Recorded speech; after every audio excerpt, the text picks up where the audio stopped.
Então, exercícios propostos da questão de número 1 à questão de número 10.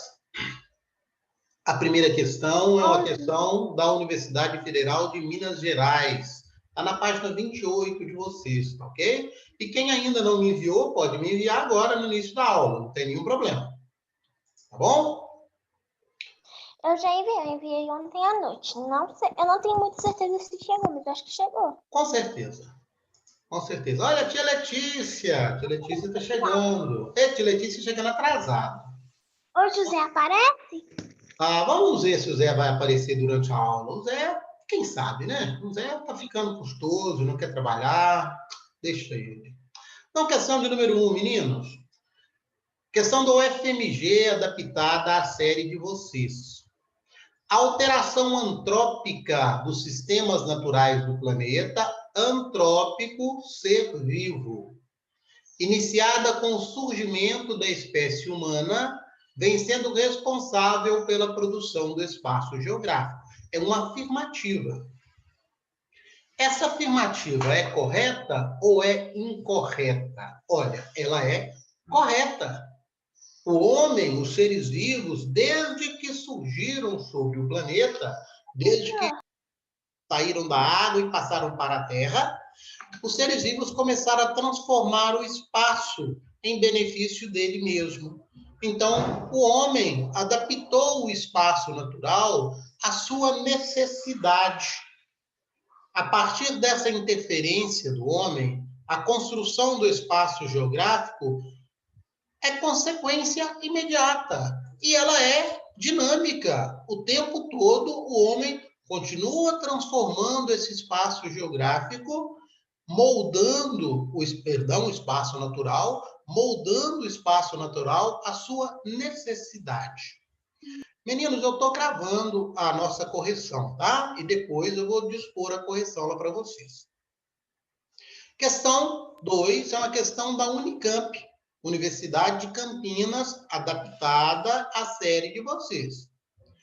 A imagem do guarda com apito e bloquinho para anotar as infrações de trânsito é coisa do passado. Hoje, nas grandes cidades brasileiras, os olhos do multador podem estar em qualquer parte, em câmeras de vídeo ou fotográficas prontas a registrar um excesso de velocidade ou uma conversão proibida. Nós vivemos no mundo tecnológico. Como no livro de 1984, de George Orwell, as câmeras funcionam como o grande irmão que tudo vê. A maneira como os guardas têm se relacionado com os motoristas é um exemplo das transformações que estão ocorrendo no espaço geográfico e nas formas como as pessoas se relacionam entre si e com esse espaço. Outro exemplo é o das câmeras existentes nos condomínios fechados, controlando a chegada de visitantes ou de estranhos. 1984 é um livro escrito em 1948, que, entre outras coisas, prevê um futuro no qual o controle da sociedade se daria por esse que o George Orwell chamou de grande irmão. Explique como essas transformações interferem na vida das pessoas. Olha, por meio das transformações geradas pela chegada de tecnologias cada vez mais novas, mais dinâmicas, mais rápidas, de fiscalização, de monitoramento do trânsito, monitoramento das nossas vidas, em todos os lugares que nós vamos, nós estamos sendo filmados. Se vamos ao banco, se vamos ao supermercado, se saímos à rua, ou seja, nós estamos vivendo um grande Big Brother. E é exatamente isso. Big Brother se refere a esse livro de George Orwell. Brother e Big, grande irmão. Olha aí o grande irmão de Orwell na televisão e as pessoas assistem, participam, vivem, mas desconhecem a origem de tudo isso. Mas vou voltar à minha resposta, né? Então, por meio das transformações geradas pelas modernas tecnologias de fiscalização e monitoramento, que impõem um controle social não só no trânsito, mas nas nossas vidas, há uma considerável perda da privacidade e mudanças comportamentais que alteram a organização e a produção do espaço geográfico. Nós não estamos mais sozinhos. Em todos os lugares aonde nós vamos, nós estamos sendo vigiados. E o pior, nós não sabemos o que é feito com a imagem que capturam da gente. Uma eu sei, tá? A imagem de vocês que a escola captura na sala de aula, ela é apagada depois. Ela não fica nos arquivos da escola. Desde que você chega à escola até o momento em que você sai da escola, as câmeras estão te acompanhando. Para quê? Por que tudo isso? Porque nós temos pessoas que chegam à escola que nós não conhecemos. Então, nós temos que monitorar quem chega e quem sai. É para a proteção de vocês. É uma forma como nós, no tempo atual, encontramos de ficar presos, enquanto a marginalidade fica solta nas ruas. Nós aqui estamos presos. Na casa de vocês, a mesma coisa. O portão eletrônico, a grade, a cerca elétrica, tudo isso nos prende dentro das nossas casas. Então, todas essas transformações, elas interferem nas nossas vidas o tempo inteiro. Nós vivemos reclusos dentro de casa. Questão número 3. A paisagem sempre atraiu a atenção dos seres humanos ao observar a paisagem que nos cerca, e é bastante comum.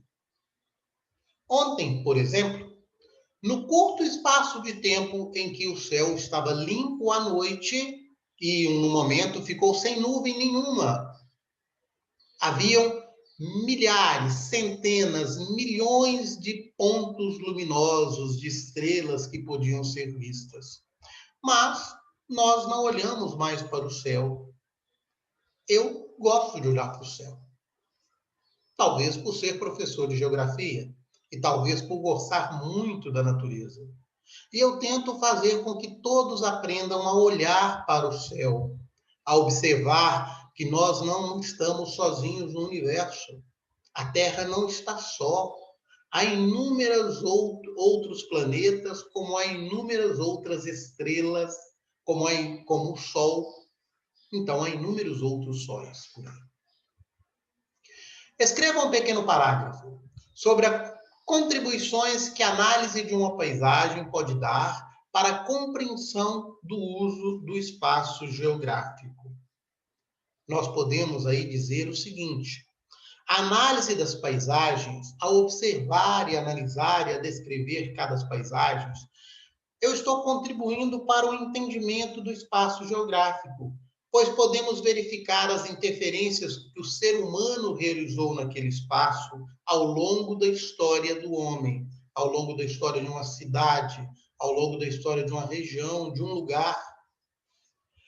Há marcas na paisagem que revelam as formas de ocupação e a cultura dos grupos humanos.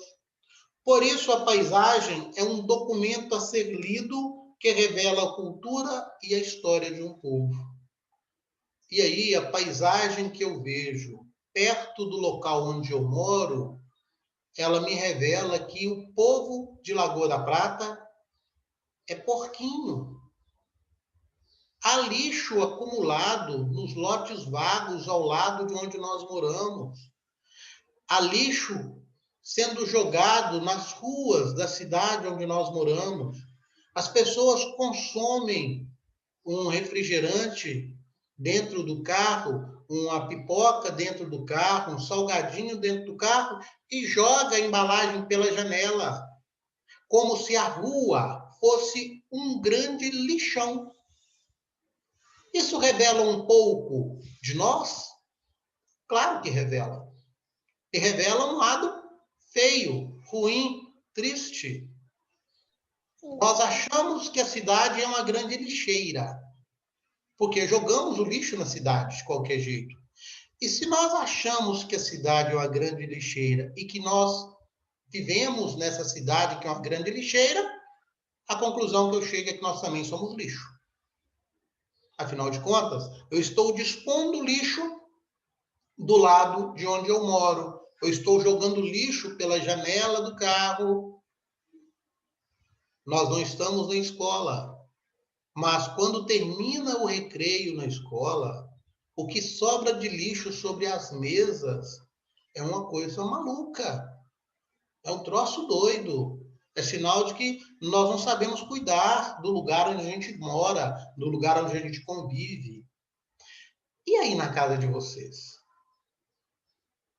Quando você termina a refeição, você recolhe o prato e coloca lá sobre a pia? Você ajuda a mãe a limpar esse prato? A louça é lavada por vocês, é lavada pela empregada, mas você leva para lá? Aí no conforto do quarto onde você está assistindo a minha aula, você tomou café no quarto ou tomou lá na sala, sentado à mesa no horário do recreio? A embalagem da comida que você utilizou, você a dispôs no lixo ou ela ficou por aí? O quarto, a cama onde você dormiu, você arrumou? Dobrou a colcha? Guardou o travesseiro? Forrou com lençol a sua cama? Arrumou a sua escrivaninha? Colocou os livros no lugar? Olha como é cuidar do lugar. Tudo isso revela muito de nós, da nossa organização, do nosso cuidado. O que a gente faz com o espaço onde a gente habita mostra muito da nossa personalidade, da nossa forma de viver. Vamos pensar nisso. Questão 4, examinando as imagens da Praça de São Pedro, Vaticano, cidade de Roma. Vaticano é um estado que fica dentro da cidade de Roma. A autoridade máxima do Estado do Vaticano é o Papa. Hoje, o Papa Francisco. Aí eu tenho duas imagens. Na primeira imagem, eu vejo aqui no fundo. Ô, professor, aí esse Vaticano, onde o Papa fica, é tipo que nem uma mansão, um castelo, tipo, mais ou menos assim? Olha, é uma residência, tem a residência do Papa e tem os palácios entre aspas, né, que são templos religiosos. O Papa não mora sozinho aí, não. Existem arcebispos, existem padres, há toda uma comunidade que, na verdade, não chega a 1000 pessoas, mas que vive aí, nesses lugares que vocês estão vendo na fotografia. Então, isso tudo aqui em volta é o Vaticano? Toda essa dimensão é muito pequenininho, não dá mais do que 1 quilômetro quadrado. Essas construções aqui fazem parte do Vaticano. Ó. Essa rua Nossa, principal, aqui muito grande. a Praça de São Pedro, mas é só isso, e é um estado. Ele é independente, ele tem leis próprias dentro da cidade romana. Nossa, é muito grande até. Então, o Vaticano, mesmo ele sendo pequeno, ele é um estado, então. Ele é um estado. É o Estado Pontífice. Foi criado pelo Tratado de Latrão. Vocês vão estudar isso na história, tá? Não precisa preocupar, não. É porque cabeça de professor, e professor assim que já está mais maduro, tem essas informações guardadas. A gente não sabe o que elas estão fazendo dentro da cabeça da gente, não. Mas elas estão aí, ó, de vez em quando elas aparecem. Quando precisa, elas surgem. A grande sacada de conhecimento é exatamente isso. Olha, a vida pode nos tirar tudo. O dinheiro acaba, a casa pega fogo, mas uma coisa você vai carregar para sempre com você, o que você aprendeu durante toda a sua vida. Isso ninguém te tira, a não ser o Alzheimer, né? Não se esquece tudo. Mas, fora isso, você vai ter conhecimento para sempre. Por isso que é tão importante ler, aprender, participar, ter curiosidade em aprender coisas novas, porque nós vamos carregar isso para a vida inteira. Então, aqui nós temos, pede para nós apontar em qual paisagem é possível enxergar mais elementos do espaço e depois justificarmos essa escolha. Olha, na primeira paisagem, nós vamos ver menos elementos desse espaço. Por quê? Eu estou muito próximo, não é? Lembra aquela questão da projeção dos mapas? Aqui eu estou muito perto. Olha como eu estou muito próximo desse eixo central aqui, olha. Está vendo esse pirulito aqui no meio? Se fosse lá em Belo Horizonte, na Praça 7, seria o pirulito da Praça 7. Né? Então, essa torre aqui, eu estou bem pertinho dela. Como eu estou perto dela, o meu ângulo de visão ficou menor. Aí eu vou observar um volume menor de espaços construídos pelo homem. Como nessa segunda fotografia eu me encontro mais distante, aí eu consigo perceber muito mais elementos, muito mais detalhes, porque na segunda imagem, o observador ele está numa posição muito privilegiada. Ele está num ponto mais alto e assim ele consegue observar o plano a ser observado com maior atenção. Na questão de número 5, nós temos um texto. Os sons da paisagem são culturais, pois refletem a identidade do lugar e de seus habitantes. Os sons dos animais e dos fenômenos da natureza não se repetem em todos os lugares da mesma forma. Em cada lugar, em cada comunidade, as pessoas apropriam-se dos elementos do meio e os transformam, de acordo com os valores construídos em suas culturas.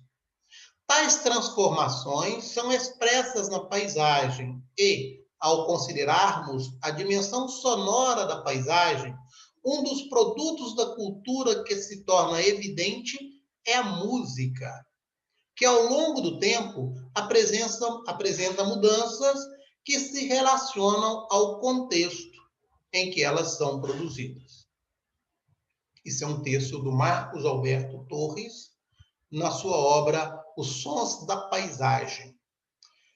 A pergunta aí é: explique por que a paisagem é também feita de sons, de cores, de movimentos e também de odores.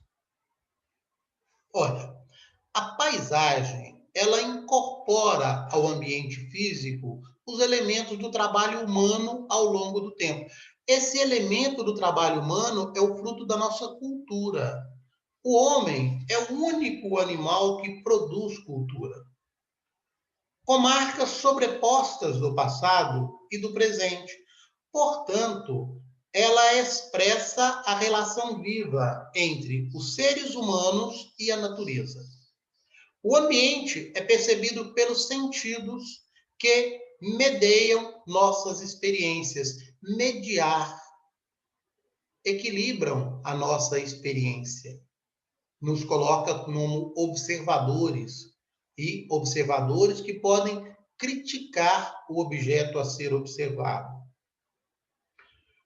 A experiência da paisagem, ela é integral, o que inclui a nossa visão, os sons do lugar, os cheiros do lugar, os gostos e as sensações. Exemplo, um barulho de carro em uma grande cidade. Para alguns pode ser agradável, para outros incomoda. O cheiro das flores em um campo florido, o cheiro ruim de um esgoto a céu aberto. Tudo isso é percebido pelos nossos sentidos e vão compor a paisagem. Vou voltar àquela imagem da sua apostila, onde eu tenho uma casa com a paisagem belíssima no fundo, que nos dá um olhar de tranquilidade. Dá para sentir o cheiro da tranquilidade. E a outra imagem, aquela casa construída ao lado do córrego, construída de tábuas, de bambus, com uma bananeira ali, um lixo acumulando no córrego, com esgoto a céu aberto. dá para sentir o cheiro do esgoto. Ou seja, a paisagem, ela é composta pelos nossos sentidos. Se eu estiver triste, por mais bonita que seja a paisagem, ela vai ser feia para mim, porque o meu estado de espírito está triste. Mas se eu estiver alegre, tudo para mim está alegre. Tudo para mim está bonito, está bacana, está festivo. A minha forma de sentir a paisagem vai revelar muito dessa paisagem também. Questão de número 6, eu tenho uma outra imagem que me mostra um sorvete. Ah, não é sorvete, desculpa. É neve. Pensei que era sorvete. Aninha, olha só que coisa doida. Deve ser o Zé que está chegando, pensando que isso é sorvete. Só pode. Né? Então, me mostra aqui uma montanha coberta por neve. Aqui no pé da montanha, na base, tem alguns animais. Mas eu não vejo árvore. Vejo alguns arbustos, é natural de uma altitude, porque com o aumento da altitude, a temperatura diminui, aprendemos na climatologia, ainda há pouco. A vegetação também diminui, porque a pluviosidade, o volume de chuva diminui. E aí a temperatura está muito baixa, tão baixa que a água se encontra em estado congelado aqui no topo da montanha. A partir dessa análise, descreva os elementos presentes nos planos da paisagem representadas. Ah, legal, aquela questão lá atrás, plano A, plano B, plano C, linha do horizonte. Voltamos àquela questão inicial. Então, lá no plano inicial, nós temos uma área rebaixada. Então, esse aqui é o meu plano inicial. Deixa eu pegar a minha caneta de fazer bagunça. Plano inicial, área rebaixada, os bichinhos aqui embaixo, devem ser umas alpacas. As alpacas vivem nessa altitude na Cordilheira dos Andes. São os bichinhos simpáticos que moram ali no Chile, no Peru, né? Habitam toda essa região. É simpático, mas o povo da Cordilheira dos Andes costuma fazer o churrasco desses bichinhos simpáticos, como nós também fazemos das nossas vaquinhas, não é? E não é ruim, é até legal. Então, vamos lá. No primeiro plano, podemos verificar uma área mais rebaixada, com alguns animais, uma pequena casa no fundo. Cadê a casa? Vocês estão vendo a casa? Aqui ela, olha. Não. Tá. Vi. Tem uma casinha aí, né? Então, vamos lá. No segundo plano, verificamos um relevo mais elevado, composto por picos montanhosos, parcialmente recobertos de neve. No terceiro plano, o céu encoberto por nuvens escuras, que é também a nossa linha do horizonte, né? Olha aqui. E olha como o céu está encoberto. Questão número 7. Explique como as forças da natureza podem mudar uma paisagem. E vamos citar aí 2 exemplos.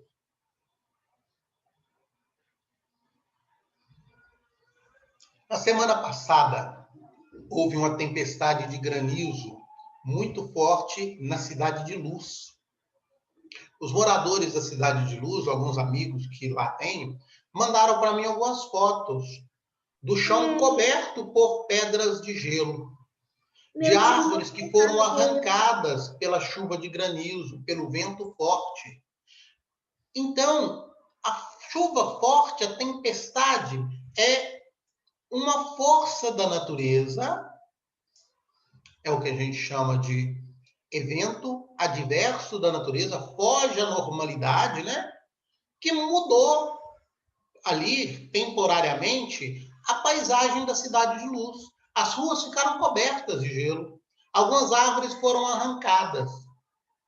Então, as forças da natureza, como a tempestade, o furacão, o tremor de terra, o vulcão, as enchentes, podem mudar, sim, as paisagens. Então, as forças da natureza também podem alterar a paisagem, como o vento que sopra de forma constante no deserto e constrói dunas. A questão de número 8 na nossa sequência. Aqui eu vejo uma vegetação típica do Brasil. Sertão nordestino. Caatinga, a vegetação esbranquiçada, espinhenta, formada por cactáceas. Aqui vocês estão vendo um cacto, não é isso? Olha como o solo é bastante empobrecido. Identifique os tipos de elementos naturais ou elementos culturais que aparecem nessa paisagem. Os elementos são naturais, a vegetação, o solo.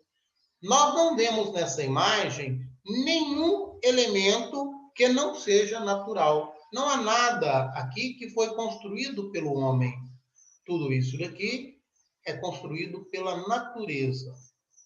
E a letra B pede para me definir o que é uma área ecúmena e o que é uma área anecúmena. A área ecúmena é a área que, naturalmente, em que a natureza ela oferece condições favoráveis para a fixação do homem, para que o homem possa viver nela. Como, por exemplo, o Vale dos Rios, as áreas de clima temperado, as regiões mais férteis, as planícies. E as áreas anecúmenas são as áreas em que a natureza ela não oferece boas condições para que o homem possa habitá-las. As regiões desérticas, a região semiárida, essa região aqui não é uma região muito legal para se viver. Eu tenho um déficit hídrico, aqui não chove tanto assim, e eu preciso da água para a sobrevivência do homem. Questão de número 9, estamos caminhando para o fim. Leia um trecho da composição Triste Partida, de Patativa do Assaré, nas estrofes a seguir. No topo da serra, olhando para a terra, seu berço, seu lar, aquele nortista partido de pena, de longe acena, adeus, meu lugar. A letra A pede para apontar um elemento da paisagem que pode ser identificado aí no nosso texto. Nós podemos identificar o topo da serra, que é a região mais alta do relevo. E na letra B, considerando o conceito de lugar para a geografia, justifique seu uso no último verso. Adeus, meu lugar. Ele nos revela a tristeza de quem parte. Adeus, estou indo embora. Você vai ficar, eu estou partindo. Vou levar de ti as melhores lembranças. As lembranças da minha infância, de subir no pé de goiaba, de nadar nos ribeirões, de correr atrás dos passarinhos, mas estou partindo. Adeus, meu lugar. Questão de número 10. Tô poético hoje, né? Que legal. Indique motivos pelos quais a vigilância nas fronteiras de diversos países tem sido cada vez mais intensificada. Falar essa, professor? Pode sim. Pelo tráfico, né? E pessoas que tentam morar ilegalmente nos países. Exatamente. Eu tenho aí uma região de tráfico de drogas, de tráfico de pessoas, de tráfico Professor, de tudo que se inclusive, leva e se traz de forma ilegal. E temos também... Pode falar. Eu vi num dia numa reportagem que para você ir para o Paraguai é tipo uma ponte, não é? Ponte da amizade, isso. Isso. Aí tinha uns caras lá que eles pegavam as bagagens, tipo, eles iam que nem bagagem, como se fosse turista indo para ficar lá. Mas, tipo, na verdade, naquelas bagagens tinha cigarro e coisa. Aí Ele está, porque debaixo lá não tem tipo um mini rio, tipo assim, Tem um não rio, sei Rio Paraguai. Aham. Aí, tipo, eles tacavam nesse rio. Aí a turma lá que vinha do Paraguai descia lá embaixo na ponte e buscava. Uhum. Por isso que essas áreas são cada vez mais vigiadas, para impedir esse tipo de ação, mas também para impedir a imigração ilegal. Aqui nós estamos vendo na 11 uma outra imagem de alguém Ele, numa cerca, né? Olha aí. Ele subiu na cerca, está olhando para o outro lado com a cara de que, opa, vou passar por lá de lá. o Se professor, te... porque Oi, o Gabriel. tráfico, quando o tráfico são pessoas que tentam vender sem pagar os impostos, Mais ou menos dessa forma.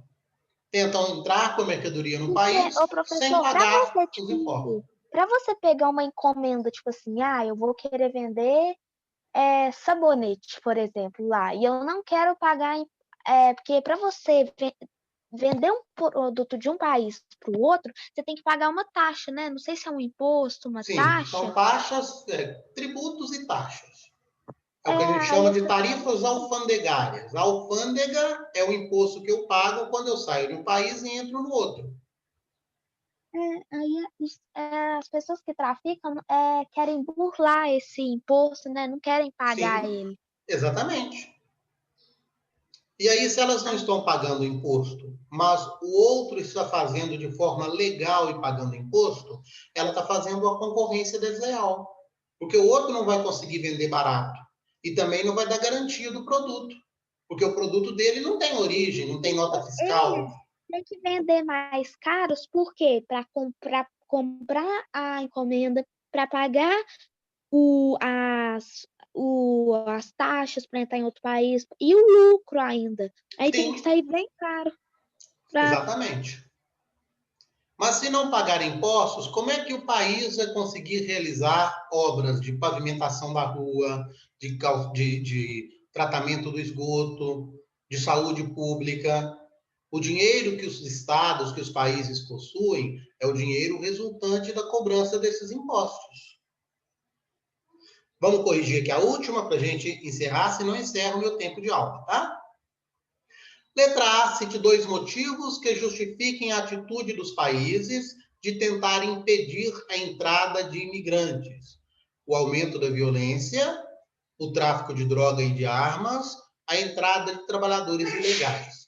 E na letra B, cite duas razões que justifiquem a tentativa de diversas pessoas de deixarem os seus países de origem. As pessoas estão fugindo de guerras, estão fugindo da violência, estão buscando lugares onde podem ter trabalho que as remunerem mais para melhorar a sua qualidade de vida. Lugares onde eles possam se enriquecer, onde eles possam garantir um maior conforto para a família, para os filhos, para os pais e assim por diante. Meninos, respondam rapidamente para a minha chamada, por favor. Né? A Já Ana Beatriz, presente. Ana Clara, Presente. Tchau, tchau, professor. tchau, tchau, Arthur, Beatriz, Presente. Tchau, tchau. tchau, Kaique, Cauã, Felipe,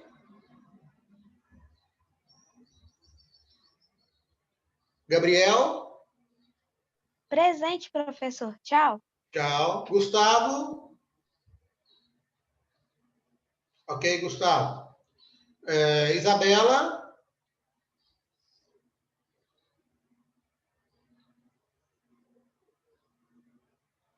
Isadora,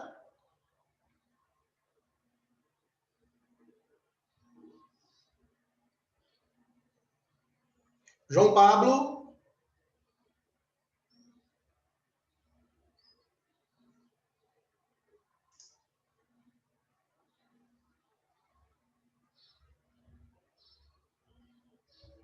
João Paulo, João Paulo presente. Júlia, Presente, professor. Tchau. Tchau. Luiz Miguel. Presente. Maria Júlia. Ok, Maria Júlia. Maria Luísa. Maria Vitória. Ok. Mariana. Presente. Miguel Antônio. Miguel Oliveira. Ok. Pedro Carvalho. Ok, Pedro. Pedro Lucas. Presente. Obrigado, Pedro Lucas. Pietro. Rafael Lacerda. Presente, professor. Ok, Rafael. Ricardo. Presente. Ok, Ricardo. Sara. Presente, professor. Tchau. Ok, Sara. Yasmin. Tia Letícia. Presente, professor. Ah, muito bem, tia Letícia. Meninos, brigado pela presença de vocês. Vou colocar atividade para vocês fazerem lá na página do WhatsApp, tá? Eu sei que os meninos que já saíram também vão ver a atividade lá. Tchau, tchau. Bom final de semana para vocês.